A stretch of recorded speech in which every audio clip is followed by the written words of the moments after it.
মা আজকে বানাবে গিমা শাকের বড়া, তাই বাড়ির আশেপাশে যত গিমা শাক হয়েছে মা ভাবছে সবই তুলে ফেলবে। আমাদের এখানে এটা গিমা শাকই বলে, বিভিন্ন জায়গায় এটা বিভিন্ন নামে পরিচিত। তোমরা যারা ভিডিও দেখছো তাদের এখানে এটা কী নামে পরিচিত অবশ্যই কমেন্টে জানিও।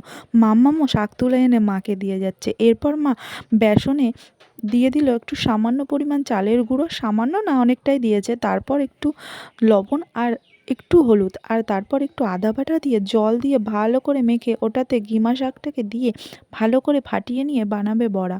তো এই গিমা শাক বহু গুণসম্পন্ন, জানেন তো? এতে থাকে ভিটামিন ই, ভিটামিন সি, যা স্কিনের নানান ডিজিজ থেকে আমাদের রক্ষা করে। আবার অনেক ছোট বাচ্চারা যারা খেতে পারে না, বমি বমি ভাব হয়, তাদের জন্য উপকারী।